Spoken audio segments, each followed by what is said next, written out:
What's going on, guys? Welcome back to Weekly GCap, the only source you'll ever need to catch up on all the gaming news from the last week. Apologies in advance if I sound a touch nasally or anything like that. I'm finally starting to feel better, but my allergies were whooping me for a couple of days there. Anyway, as always, if there's only a couple stories that interest you in particular, feel free to either skip ahead using the timestamps down in the description, or if you just scroll through there on the time bar, the chapters should be labeled there. We got a lot to get through, so strap in. First things first, let's go ahead and go over all the major game releases from the last week. So, September 6th, we have Ace Attorney Investigations Collection, Astrobot, NBA 2K25, Sunsoft is back, Retro Game Selection. This is the first English language release of the game.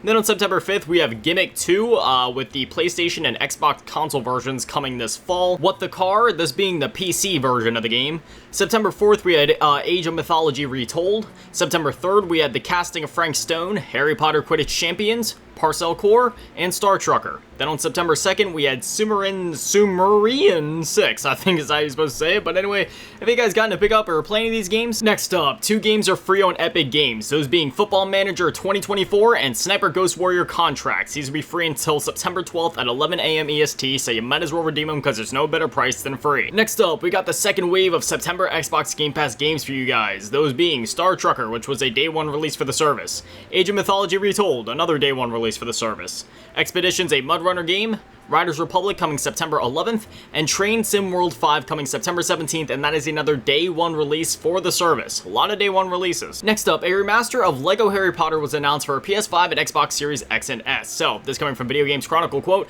a re-release of the LEGO Harry Potter collection is coming to PS5 and Xbox Series next month. The pair of games, which first debuted on the PS3 and received a PS4 port, will be released digitally on October 8th. The collection combines LEGO Harry Potter Years 1 through 4 and Years 5 through 8. 2 DLC packs that were released for the latter game will also be included. This remaster compilation is developed by Double 11 and enhances both the graphics and gameplay with 60 FPS, native 4K resolution, haptic feedback, and high-resolution shadow maps. Players who already own the PS4 or Xbox One digital version of the LEGO Harry Potter collection can get the PS5 or Series version at a discounted price. It will be released for PS5, PS4, Xbox Series X and S, Xbox One, Nintendo Switch, and PC via Steam and the Epic Games Store.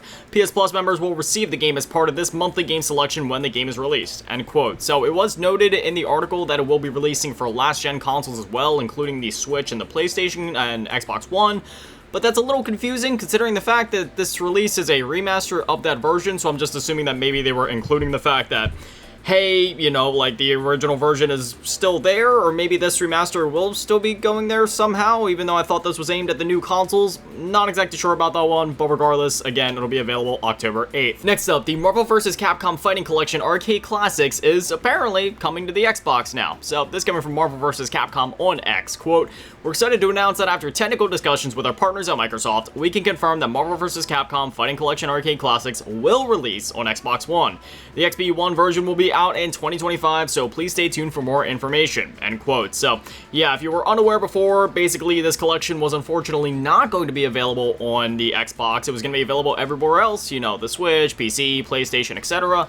But thankfully, they worked things out, and the game will be coming to Xbox now, and this will actually be relevant for a story coming up in a little bit. Seems like there's been some trouble with a lot of publishers trying to get their games on Xbox lately, which is confusing considering that Xbox is one of the main console providers. I don't know, I'm just glad that Xbox will be getting the game after all. Next up, an event for Level 5 was announced. This coming from Gamatsu, quote, Level 5 will host online event Level 5 Vision 2024 to the world's children on September 24th at 21 JST, so I'm not exactly sure what that would be in Pacific or Eastern time, but the company announced during the Inazuma 11 Victory Road Beta Tournament Finals. You'll be able to watch it on YouTube. The featured titles include Inazuma 11 Victory Road, Fantasy Life I, The Girl Who Steals Time, Deca Police, Professor Layton and the New World of Steam, and a completely new title, which hasn't been announced yet. So that will be very interesting. As always, you know, we'll do a full recap of the event once it takes place. It doesn't seem like it's going to be an overly long or massive event featuring a ton of games, but we'll still go over it, talk about what was covered, what new games are coming, any updated information, etc.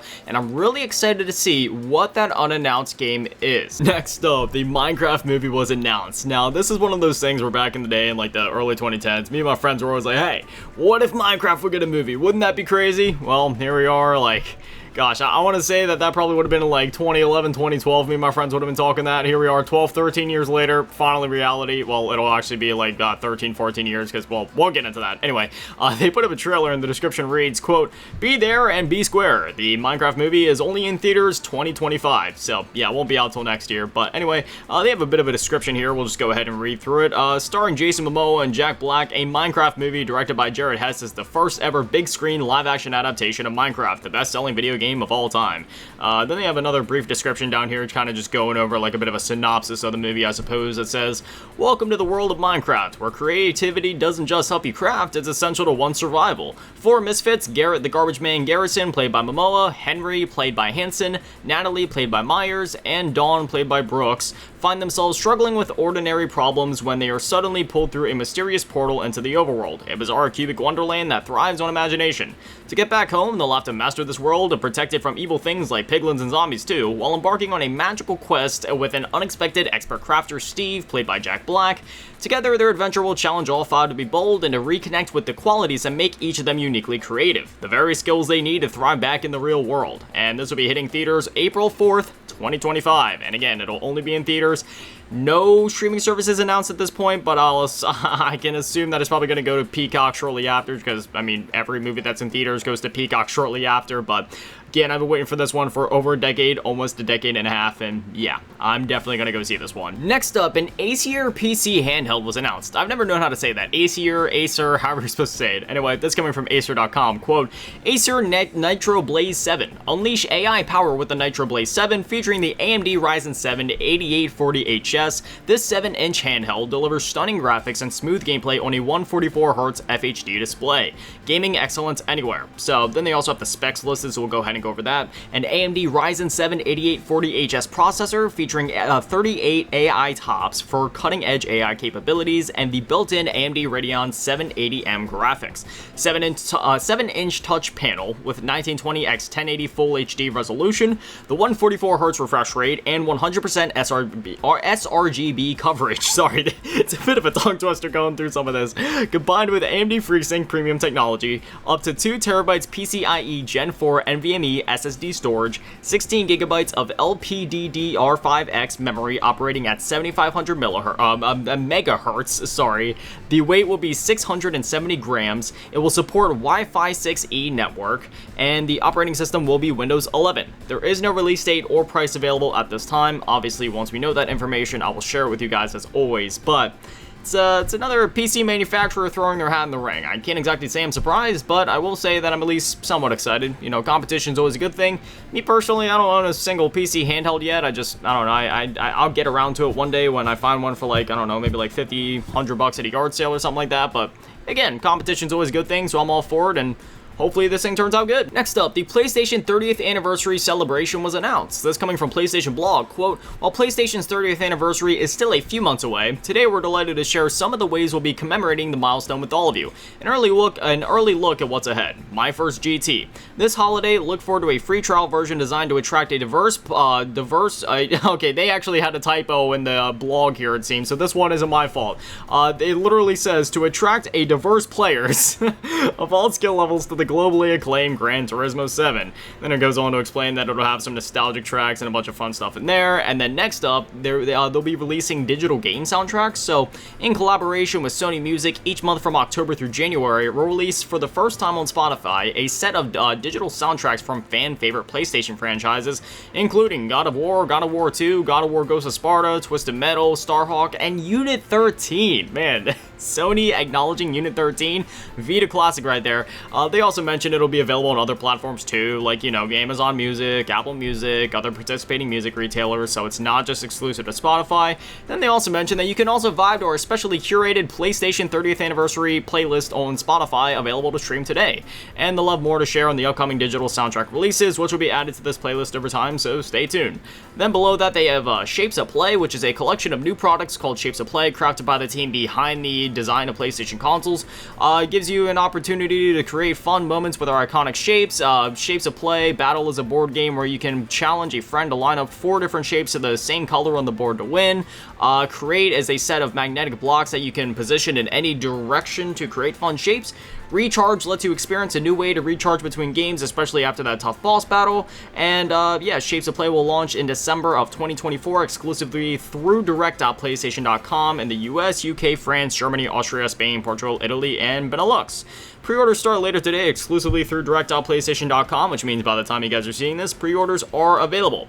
They also go on to mention at the bottom that free online multiplayer weekend and esports tournaments will be happening. Join us later this month for a free online multiplayer weekend and exciting esports tournaments. To celebrate the fantastic online games and communities on PlayStation, we're hosting a free online multiplayer weekend on September 21st and 22nd. During those days, you can enjoy online multiplayer games for games you own without having a PlayStation Plus membership on PS4 and PS5. During that weekend, they'll also be hosting a series of PS5 esports tournaments on titles like NBA 2K24, 25, Madden NFL 24, MLB 24, EA UFC 5, Tekken 8, and Guilty Gear Strive. I don't know if there's going to be more games beyond that, but they just say like featuring titles, so there may be more yet. And then they say if you own any of these games and qualify, you can compete on the 21st and 22nd, which is when that free weekend is happening, so you don't even need PS Plus for that. And you could compete to win a special 30th anniversary themed avatar and other game-specific prizes. Players on PS5 can sign up via the Game Hub or the in-game PlayStation Tournaments button. Keep an eye on compete.playstation.com for all the upcoming tournament details. And then at the bottom of the article, after all that, they just say, as we celebrate 30 years of play, these upcoming activities and releases are just a taste of what's to come. Be on the lookout for more announcements in the near future. End quote. So, again, there's going to be more coming in the future yet, but this is just a taste of what's to come as we get closer to that 30th anniversary. I'm sure we'll learn more and more, but yeah, this was really cool, and this literally went live just moments before I went to record this, this news show, so figured I'd go ahead and highlight that and mention it for you guys rather than waiting until next week to do it. Next up, the Xbox version of Enotria The Last Song was delayed. This coming from EnotriaTheLastSong.com, quote, "We're thrilled to be a few weeks away from Enotria The Last Song launching digitally on PC and PS5 on September 19th. Unfortunately, at this time, we have to announce an indefinite delay of the Xbox version. We understand how disappointing this news is to the Xbox community. Unfortunately, despite our best efforts and the hard work of our dedicated team, we've encountered challenges that have delayed our release on the Xbox platform. We want to emphasize that this is not a decision we've made lightly. We apologize for any disappointment this may cause and sincerely thank you for your understanding and patience. As a self-published indie studio, your support means everything to us and we are dedicated to bringing Enotria to as many players as possible. We thank you for your continued support and understanding. We cannot wait to see you dive into the game on September 19th on PC and PS5. But thankfully then, a couple of days, they did follow up on their X account with some good news, saying, quote, "Maskless ones, thanks to @Xbox P3 and our amazing community, we're now in direct contact with the Xbox team. We're excited to work on bringing Enotria The Last Song to Xbox ASAP." And then below that, they also have an image that says, "We would like to officially thank Phil Spencer and his team for reaching out to us so promptly and helping to resolve our situation. We would also like to thank our community, or our amazing community, for all the support shown in recent days. Your voice has been heard very loud and clear, and your commitment has been heartwarming. We are now working closely with Microsoft, and we hope this collaboration will lead to the game's release for Xbox as soon as possible." End quote. So, thankfully, again, this happened just, not too long before I went to record this, but, that is a nice update there, because, yeah, at first I saw that, I was like, are you kidding me, man? Like, another game that's, like, just straight up not going to Xbox or not going there for a long time. First, we had games like Black Myth Wukong, and then the Marvel Fighting Collection, and now this, but, again, thankfully, they reached out, they're working on this, and, as we were talking about earlier with the Marvel Fighting Collection, that one will be going to Xbox as well, so, seems like things are maybe getting turned around there. I don't know, there's still a couple of big titles that either aren't going to Xbox or are available now and just simply aren't available on the platform, so I don't know if it's something on the developers' ends or if it's something on Microsoft's ends, kind of leaning towards it being something on Microsoft's end if I'm going to be honest, but who really knows? Again, I'm glad that they were able to work things out and the game will be going there soon. Next up, Alan Wake and Control movies, series, and more were announced. This coming from RemedyGames.com, quote, "Remedy is thrilled to announce that we are working together with Annapurna, who are co-financing the development of Control 2 and taking the Control and Alan Wake franchises to film, TV, and beyond. What does that mean for you, our dear fans? Above all, it means Remedy is able to make Control 2 exactly the game we want it to be, while we now also have an incredible partner to extend our IPs to other mediums. We are also going to be publishing Control 2 ourselves. When I look at all the games we have in the pipeline, the future of Remedy is incredibly exciting. You can trust us to keep bringing you incredible video game experiences. The Control 2 development team is working full steam ahead on the game. We know you are eager for news on the game and Condor, but you are going to have to wait a while for that. This is quite a unique partnership, and we're very proud to continue as an independent studio with full creative ownership of two of our most beloved franchises. We're excited to see what we can achieve together with Annapurna and expand the Remedy connected universe even wider." end quote. So this is very interesting because they didn't just stop at saying film and TV. They said film, TV, and beyond. So that has me thinking, like, what are we talking here? Graphic novels, comic books, like, maybe even beyond that. Like, who even knows at this point? With the Control and Alan Wake and that just whole crazy Remedy universe, honestly, the sky's the limit. Anything is possible. So really excited to see what comes of this. I could sit here and speculate, but really, all I know is that we're going to be getting, apparently, Alan Wake and Control TV series and movies, and that's enough to make me giddy. Next up, Hideaki Itsuno is leaving Capcom after 30 years. So this coming from his account over on X. Quote, I have an announcement for all my followers. At the end of August 2024, I will be leaving Capcom after 30 years and 5 months. Thank you for your long-term support of the games and characters I've been responsible for. I apologize for the voice track right there, by the way. I did not try that. I hope you will continue to support Capcom's games and characters. From September, I will start developing a new game in a new environment. I hope to create fun, beautiful games that are as memorable as, or even more memorable than, the ones I've created so far. Please stay tuned for my next creation, Hideaki Itsuno. End quote. So, yeah, this is exciting for him. I wonder, like, I'm hoping that there's no bad blood. Hopefully he's leaving on good terms, because he's had a hand in some of the most revolutionary games of all time. Think, like, Dino Crisis, and even, if you want to talk about games that were hugely popular even the last couple years, I mean, Dragon's Dogma 2, he had a hand in that as well, and again, he's been there for 30 and a half years. He's leaving behind quite a legacy there, and, obviously he's been there for a long time and has had a hand in some of our favorite franchises, so again, I'm really excited for him. I'm excited to see what he works on next. And again, I hope there's no bad blood there, because obviously he had a hand in some of Capcom's most loved and, famous franchises.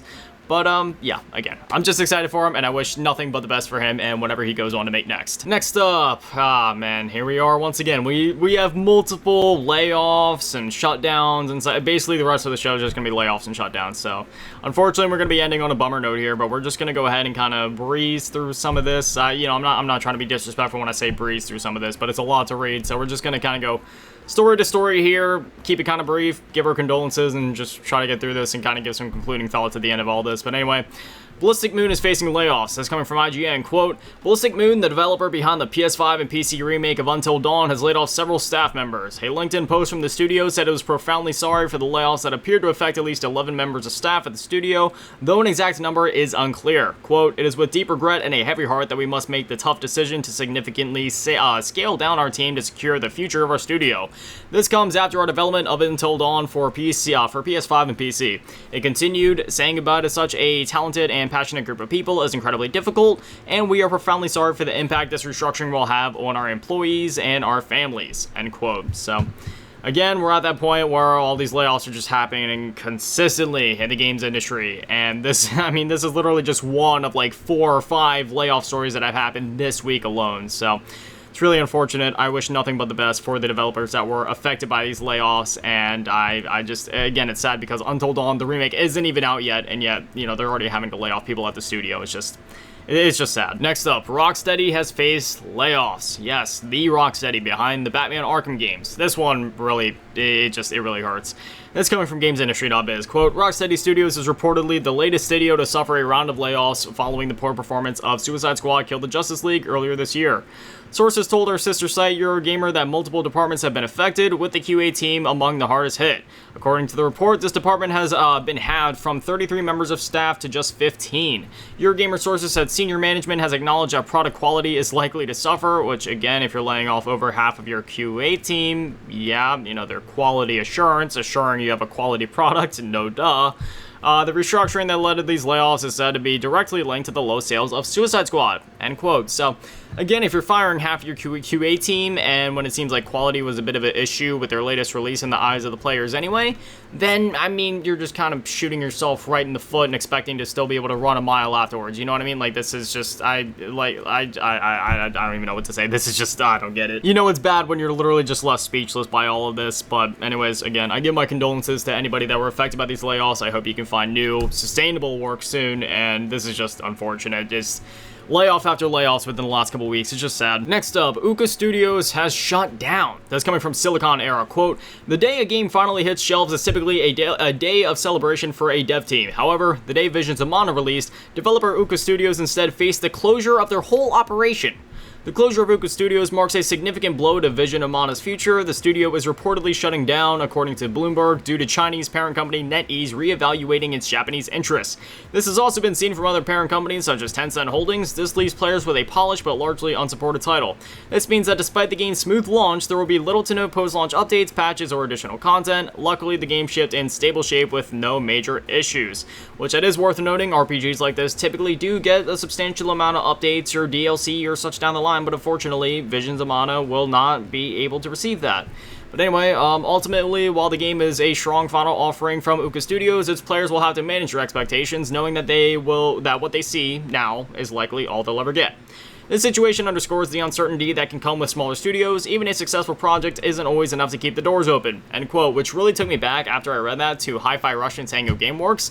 Thankfully, Tango Gameworks was able to be literally brought back from the dead because they were essentially shut down for a time, but again, they were able to be bought up by Krafton, all as well. They're working on Hi-Fi Rush 2 now. But still, that was like one of the first examples I could think of a studio where, you know, we saw they were very transparent about it. They released the game. It did very well. They won tons of awards, and they were still about to be shut down regardless. And then here we are with Ouka Studios. Vision Amana has been receiving really good feedback in terms of like reviews and such. And I mean, it's one of those situations where, again, the game just came out and they're already getting shut down. You know, they didn't even have a chance to see how the sales were going to do or anything like that. Like, no, they just got shut down after putting all that work in to release the game. So I seriously feel for these guys. Like, I feel absolutely terrible for you guys. I wish nothing but the best for all of you going forward. Hopefully you're able to, you know, I don't know, find work with a studio that won't stab you in the back and screw you over like this. I mean, like, I'm not trying to crack a joke here. I'm serious. Like, this is just, I mean, this is actually outrageous. Like, it actually leaves me speechless. I don't know. I feel terrible for these people. And I can do nothing but send my love and prayers to all of you. And finally, Concord is shut down 2 weeks after launch. I'm not kidding. This coming from PlayStation Blog, quote, Concord fans, we've been listening closely to your feedback since the launch of Concord on PS5 and PC and want to thank everyone who has joined the journey aboard the North Star. Your support and the passionate community that has grown around the game has meant the world to us. However, while many qualities of the experience resonated with players, we also recognize that other aspects of the game and our initial launch didn't land the way we had intended. Therefore, at this time, we have decided to take the game offline beginning September 6th and explore options, including those that will better reach our players. While we determine the best path ahead, Concord sales will cease immediately, and we will begin to offer a full refund for all gamers who have purchased the game for PS5 or PC. If you purchased the game for PS5 from the PlayStation Store or PS Direct, a refund will be issued back to your original payment method. Customers who purchase from other digital storefronts will also be refunded. Once refunded, players will no longer have access to the game. We'll keep you updated, and thank you again to all the free gunners who have joined us in the Concord Galaxy, end quote. So again, I don't even know what to say about this one, you know, not even 2 weeks after launch. I will say this, Concord was actually a pretty fun game, and it's a shame that more people didn't give it a shot, because at its core, again, it was a very well-polished, well-developed, fun game. But it is one of those situations where this is the type of game that would normally be free to play in the modern landscape. There's already plenty of hero shooters out there, so from that stance, I can kind of understand, especially for people that, you know, whether it's a situation of they don't have the money to just go all out, you know, spending willy-nilly like $40 on a game wherein they can already play a similar game for free, like Overwatch 2 or the upcoming Marvel Rivals, for example.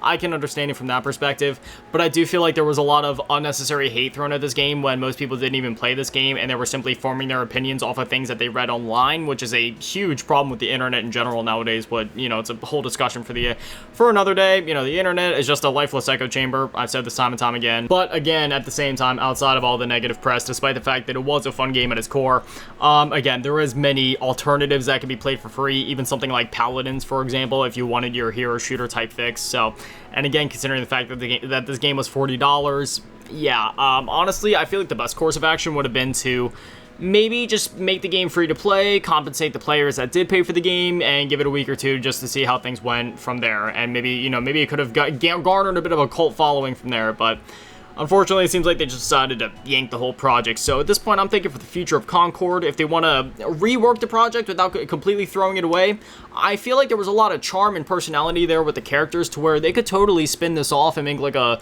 single-player game out of it, where you have like a Guardians of the Galaxy-esque story, you know, where you have these characters going on galaxy-wide adventures, some crazy shenanigans, maybe throw in a galaxy-wide threat while you're at it, have a fun, goofy story. You know, something sort of akin to the Guardians of the Galaxy game we had a few years ago, but more of like an FPS type of thing, I feel like that could actually work out pretty well, and maybe just kind of shoehorn in a bit of a multiplayer mode like we used to see back in the day. You know, like the Uncharted games, they have multiplayer modes. Were they live services that you were going to play nonstop? No, but you know, you dive in and play from time to time. Or like Bioshock 2 had a really fun multiplayer mode that you just play from time to time. It wasn't meant to be a live service that sucked up every second and cent of your being, but anyways, yeah, I don't know. At this point, I really feel for the developers on this one. It has to feel bad, you know, like working on a game for 8 years, because this game took 8 years to develop, hundreds of millions of dollars to develop. And again, just having the game come out, having it flop like that, and shutting down not even 2 weeks after launch, it's just, I can't even imagine how the devs feel. So really, beyond all this, my heart goes out to the developers, and, you know, just know that you guys didn't inherently do anything wrong. You've been working on this game for 8 years, back when Overwatch was first blowing up. Of course, you know, times have kind of changed now with the pricing model and stuff, so, you know, it's not about pointing fingers. Oh, you know, like, one person could have done this better, this could have went better, this pricing model could have been different, the game could have been different in this way. None of that matters now. The game's being shut down. All we can do is, again, give our condolences to the developers, thank them for creating a piece of art for us to experience, and beyond that, all we can do is hope for nothing but the best for the game, the developers, and, you know, everybody involved going forward. But anyway, that is all the stories that I have for you guys this week, so now I would definitely love to hear from you guys. What are your thoughts on everything that we talked about? Whether it's PlayStation's upcoming 30th anniversary, do you have any predictions on what they might be doing next, or what about all the layoffs in the industry? Do you, like, I don't know, what are your thoughts on all of this? Because obviously there's no way any of us can really prevent this or anything we can do about it. It all comes down to the greedy CEOs at the top. So if anything, if there was like a way to fix the gaming industry, or a way to fix, you know, this whole situation with work just not being very sustainable at this point in the games industry, in terms of the guarantee of actually having your job with how frequently studios are being shut down or layoffs are happening, just what do you think? If you could just sum up a simple solution to fix all of this, what would that be? If I can go ahead and give my take and solution to all of this, all of these greedy, money-grubbing publishers and CEOs and such should really just take a page out of Satoru Iwata's book, which, let me just say, rest in peace. That man is an absolute legend. He has nothing but my love and respect. May he rest in peace for the rest of his days in the afterlife. But seriously, during the Wii U's life cycle, when obviously that console was failing, he took a 50% pay cut so that none of his employees had to be laid off. And considering the fact that most of the CEOs and higher-ups and publishers and such are making hundreds of millions of dollars per year just for one single person, you know, like, it's nothing for the CEOs at the top to be literal millionaires. Do they really need all that money? No, of course not. No man or woman needs that amount of money. Take a pay cut. Protect your employees. When you protect your employees, it just strengthens the work environment overall and leads to a better product in the end, which in turn results in more money for everybody. I may not have a business major, but I have been in the business of business for long enough to where I can tell you sometimes the smartest business move in terms of revenue and just overall, just, you know, like humane behavior, being morally correct, is to just take a hit in the present and invest it so then you can do better in the future, right? It's sort of like investing. You know, you put a little money into a stock now and eventually it grows and you get more money out of it. So if you want to be morally correct, taking a pay cut is the morally correct thing to do. And if you care about getting more money, still, sometimes taking that pay cut in the present is going to lead to you getting more money in the future. So really, it's a win-win either way, whether you're looking at it from a morality perspective or a selfish perspective. But what do I know? I'm just using my brain here. But anyway, this is Weekly GCap. New episodes go live every single Friday at 9 a.m. Eastern. So if you want to catch them as soon as they go live, well, then I know when to be here. But anyways, that's going to do it for me, guys. Thank you guys for watching. Have an amazing day and an amazing weekend. Stay beautiful. I love you all. Peace.